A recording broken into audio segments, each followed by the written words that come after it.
Hello hi everyone, welcome back. आज हम पढ़ने वाले हैं लेक्चर 3। लेक्चर 3 में हम बात करने वाले हैं एड्स की। दो तरीके के एड्स होते हैं, internal aid and external aid. ये हम सब पढ़ने वाले हैं आज, और आपको यहाँ पे सब कुछ मिलने वाला है, full fledge with notes everything. ये सब उतना ही लिखा गया है जितना आपको एग्जाम के अंदर लिखना है। उससे पहले एक रिक्वेस्ट गाइस, सबसे पहले आप हमारे चैनल को सब्सक्राइब कर ले, बेल आइकन दबा दे, ताकि आपको आने वाली वीडियोस के बारे में पता चलता रहे। एंड इसके अलावा हम लोग इंस्टाग्राम पे भी अवेलेबल हैं, लॉयरटेनमेंट के नाम से ही। वहां पे भी हमें फॉलो जरूर जरूर करें। चलो स्टार्ट करते हैं without wasting time. So as to interpretation का क्या मतलब होता है? सब सब इंटेलिजेंट है यहाँ पे, I know that. So first aid का मतलब तो सबको पता है कि अगर कोई गड़बड़ हो जाती है, कुछ दिक्कत हो जाती है, सो आप सबसे पहले फर्स्ट एड खोलते हो, मतलब चोट लग जाती है तो, और अपना इलाज उससे करते हो, राइट। सो एड मतलब एक ऐसी चीज जो आपकी मदद करने वाली है। सिंपल भाषा में हिंदी में मैंने बताया। So, statutory interpretation often requires aid to clarify ambiguous language. Ambiguous से confuse मत होना। जब कोई confusion से भरी हुई language law में available होती है तो हमें भी aid चाहिए होती है, हमें भी मदद चाहिए होती है, हमें भी एक first aid चाहिए। तो वो जो first aid है वो internal aid करता है और external aid करता है हमारी, ठीक। ये दो पार्ट्स में है। पहला पार्ट है आपका इंटरनल एड। मैंने बहुत छोटा कर दिया है गाइस इसको, और इतना ही एग्जाम में लिख के आना है, इससे फालतू नहीं, और पूरे नंबर मिलने ही वाले हैं फॉर श्योर। इंटरनल एड क्या है? These are element within the statute itself and help in interpretation. ये ऐसे एलिमेंट्स होते हैं जो सेट्यूट मतलब एक्ट के अंदर ही होते हैं, और ये आपकी मदद करते हैं इंटरप्रिटेशन करने में। सबसे पहले डेफिनेशन, ठीक। उसके बाद इंटरप्रिटेशन क्लॉजेज होते हैं। अगर आपने कभी अपना बेयर एक्ट देखा हो, उसमें नीचे लिखे होते हैं इंटरप्रिटेशन क्लॉजेस। एक जर्नल क्लॉज एक्ट है, ठीक, वो भी होता है। इसके अलावा आपके पास प्रोवाइजोज होते हैं। इसके अलावा आपके पास कुछ एक्सेप्शन एंड सेविंग क्लॉजेज होते हैं। आई नो, देखो हर बंदा इतना भी मन लगा के नहीं पढ़ रहा होता कि ये सब चीज़ों पे नजर जाए, बट अगर आप लोगों को बेयर एक्ट्स पढ़ने नहीं आते हैं अभी भी, सो इट्स ओके। इतनी भी कोई बड़ी बात नहीं है। आप लोग कमेंट करो नीचे कि आपको इस पे भी वीडियो चाहिए, तो हम एक वीडियो बनाएंगे कि बेयर एक्ट को रीड कैसे किया जाता है, क्योंकि आगे भी ये बहुत ज़्यादा काम आने वाला है। तो चलो लेक्चर को बंद करते हैं, यहाँ पे आते हैं। डेफिनेशन। डेफिनेशन क्या है? Statute often define specific term used in act, ठीक। डिफाइन कर देता है कि भाई ये ऐसे है, इसको इस तरीके से रीड करना है, और स्पेसिफिक टर्म्स को उसमें बता देते हैं। जैसे आपने कॉन्ट्रैक्ट एक्ट पढ़ा होगा, उसके अंदर बहुत स्पेसिफिकली लिखा हुआ है कि एग्रीमेंट ये होता है, ऑफर ये होता है ना। तो ये क्या है, उसने डिफाइन किया है। These definitions overrides the common and dictionary meaning. कभी कभी क्या करते हैं, कॉमन और डिक्शनरी मीनिंग को ओवरराइड कर देती है, ठीक। Person might include a company, firm, AOP in some acts, ठीक। तो पर्सन कौन कौन इंक्लूड करता है? कंपनी भी करता है, फर्म भी करता है, एओपी भी करता है, ऐसा लिख दिया गया है। ये होता है डेफिनेशन, जहां पे आपको चीजें समझा दी जाती हैं, बता दी जाती हैं कि इसका मतलब ये है, ठीक। ताकि आप चीजों को इंटरप्रेट कर सको। जैसे यहाँ पे अगर पर्सन लिखा है और पर्सन में लिखा है कि वो कंपनी, फर्म और एओपी है, तो अब इंटरप्रेट कर सकते हो। कहीं पे पर्सन लिखा है तो ओके, अच्छा ये फर्म की बात हो रही है क्योंकि ये पूरा कॉन्ट्रैक्ट उस चीज से रिलेटेड है। ये अच्छा कंपनी की बात हो रही है क्योंकि पूरा कॉन्ट्रैक्ट इस चीज से रिलेट करता है, ठीक। अब आते हैं general clause, act, interpretation clause, इन चीजों पे। अच्छा, ये तो आपने सुना होगा ना कि कोर्ट में क्या होता है, कभी कोई बोलते हैं मैडम, सर, सर। आपने ये सुना होगा, सर बोल रहे होते हैं, जो औरतें भी होती हैं उनको भी। तो क्यों बोल रहे होते हैं? जर्नल क्लॉज एक्ट का सेक्शन 13 एक हमारे पास है, जो कि ये बोलता है कि भाई, चाहे ही हो, चाहे शी हो, चाहे दे हो, आप उनको ही कह के प्रोनाउंस कर सकते हैं, ठीक। ये क्या है, एक तरीके से आपको बता रहा है कि अच्छा ऐसा भी हो सकता है। तो आप जब इंटरप्रेट करोगे तो आप जनरल क्लॉज एक्ट को देखोगे और आपको पता चलेगा कि अच्छा ये वे भी हो सकता है।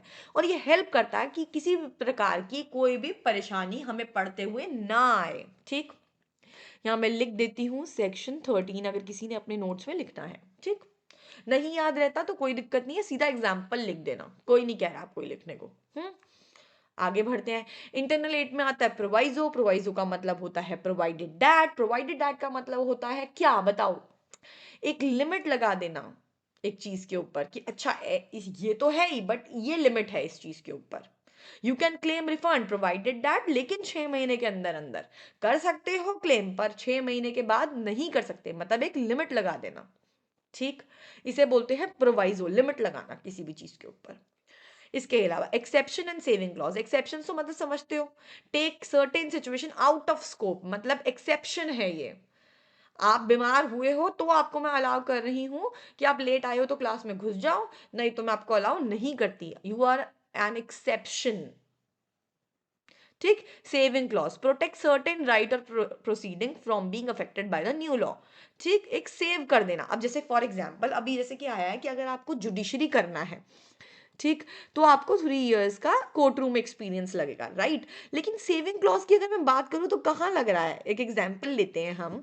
जैसे कि अगर मान लो अब इसका जो इफेक्ट होगा वो आगे के लिए लोगों के लिए होगा। अब जो लोग पहले ही एग्जाम्स दे चुके हैं उनके लिए ये एप्लीकेबल नहीं है, तो वो सेव हो गए ना, उस चीज से बच गए उस न्यू लॉ से। सो रेट्रोस्पेक्टिवली वो चीज नहीं लग रही, प्रोस्पेक्टिवली आगे के लिए लगेगी, पीछे के लिए नहीं लगेगी। ठीक। तो सेविंग क्लॉज हो गई कि वो लोग बच गए न्यू लॉ से, क्योंकि उन्होंने पहले ही एग्जाम दे दिया, जस्ट अभी पहले ही दिया है इस साल। ठीक। आगे example, the section shall not apply to government contract exception. अब एक्सेप्शन क्या है, जैसे कि एक एक्सेप्शन हो गया कि सब जगह ये चीज अप्लाई होगा सेक्शन, बट लेकिन गवर्नमेंट कॉन्ट्रैक्ट्स में नहीं होगा। Nothing in this act shall affect existing licence. तो ये एक सेविंग क्लॉज हो गया कि कुछ भी, nothing in this actual effect, कुछ इफेक्ट नहीं करेगा किसको, एग्जिस्टिंग लाइसेंसेस को। जो पहले से लाइसेंस जिनको मिल रखे हैं उनके पास रहेंगे, आगे आने वाले समय में लोगों को ये चीज नसीब नहीं होगी। ठीक।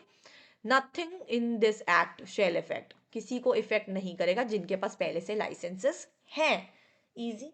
अब आते हैं external aid, very easy easy easy easy. There are sources outside the statute, और भी बहुत सारी चीजें होती हैं, ये आपने जितना भी पढ़ा ये सारे एक्ट के अंदर की चीजें थी। एक्ट के अंदर था डेफिनेशन, एक्ट के अंदर, ये एक एक्ट है general clause act, proviso act के अंदर है, सेविंग क्लॉज एक्ट के अंदर है, एक्सेप्शन एक्ट के अंदर, ये सब एक्ट के अंदर चीजें हैं। ठीक। तो आपने पढ़ लिया। अब एक्सटर्नल का मतलब क्या होता है, बाहर, मतलब एक्स्ट्रा, बाहर का पढ़ेंगे हम। दीज सोर्सेज आउटसाइड द सेट्यूट, जो आपको समझने में हेल्प करेंगे, understand the legislative intent. Legislature बैठ के लॉ बना रहा है तो कुछ तो सोच समझ के बना रहा होगा, तो क्या सोच समझ के बना रहा है। तो जर्नल बैकग्राउंड, हिस्टोरिकल सेटिंग, सबसे पहले जर्नल बैकग्राउंड मतलब इकोनॉमिकली, अच्छा सोशली क्या बात थी, इकोनॉमिकली क्या थी, पॉलिटिकली क्या कंटेक्स्ट उस चीज का पहले रहा था कि ये लॉ बनाना पड़ गया, अच्छा ये रहा होगा इसलिए बनाया। ठीक। तो क्यों, कैसे, इन चीजों का आंसर करते हैं, help understand why the law was made, क्यों का आंसर ढूंढते हैं हम। ठीक। ये चीज लिखी गई, क्यों लिखी गई, अच्छा पिछले टाइम पे ऐसे लोगों के साथ कुछ कुछ खराब रहा होगा इसलिए ये बनाया, मर्डर हो जाता है तो इंसान की हत्या हो जाती है, और उसके बाद क्या होता है, उस पूरे परिवार को परेशानी आती है, तो इसलिए ये लॉ बनाया कि जो मर्डर करेगा उसको सजा मिलेगी। ठीक। जो चोरी करेगा उसे सजा मिलेगी। तो क्यों का आंसर हम इसमें ढूंढते हैं, इजी। और ये कभी ऐसे, ये एक नंबर में पूछ लेगा जनरल बैकग्राउंड या हिस्टोरिकल सेटिंग लिखो, लेकिन अगर पूरा फुल फ्लेज क्वेश्चन आएगा तो ये ऐसे ही लिखना है जितना मैंने लिखा है, आराम से आपका वो लंबे वाले शीट्स होते हैं भरेंगे अच्छे खासे, कोई टेंशन मत लेना, इतना ही लिखना है। इसके बाद आता है पार्लियामेंट्री हिस्ट्री। ये क्या कहता है, अब क्या होता है जब वो लोग बना रहे होते हैं वो रेफर करते हैं कि अच्छा डिबेट के समय किस बंदे ने क्या बोला, डिस्कशन में पार्लियामेंट में क्या बोला, जब बिल पास किया गया था, लोगों की भी सुनते हैं, ये नहीं कि बस जो पार्टी उस समय इस चीज में बैठी हुई है वो अपनी अपनी उसने बोली, अपनी अपनी हाँ की और अपने अपना बना दिया, नहीं ऐसे नहीं होता है।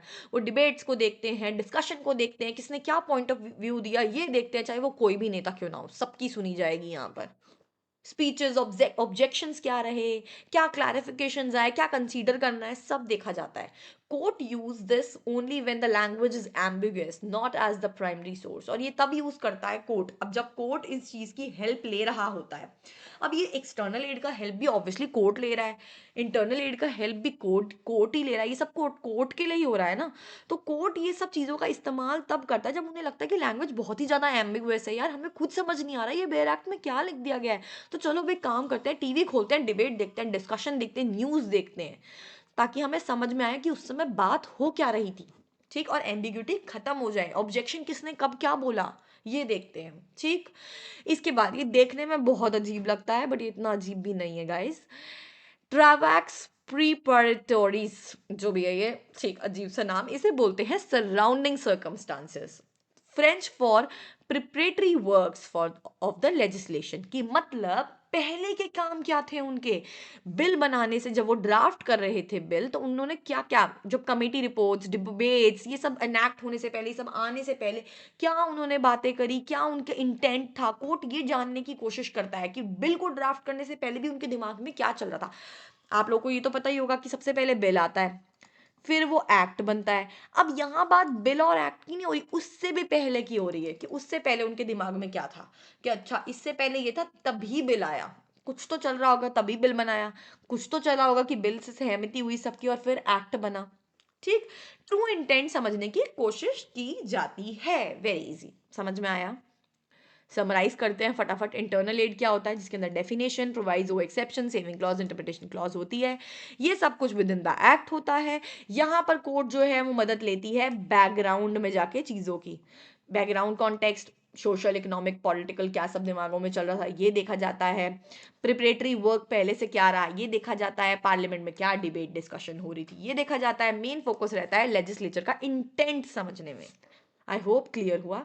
Thank you so much. अगर आप लोगों को ये वीडियो अच्छा लगा, so don't forget to subscribe the channel and hit the bell icon. और कोई भी प्रॉब्लम हो, कुछ भी समझ ना आया हो, तो यार फीडबैक देना बहुत इंपॉर्टेंट है। आप मुझे ही नहीं बताओगे तो मुझे कैसे समझ में आएगा? मुझे भी ज़रूर ज़रूर बताओ अगर कुछ समझ नहीं आया। और आप अगर आपको लिखने की मेहनत नहीं करनी और नोट्स चाहिए तो भी मुझे बताओ, मैं आप लोगों को नीचे लिंक डाल दूंगी इनका। Thank you, bye bye.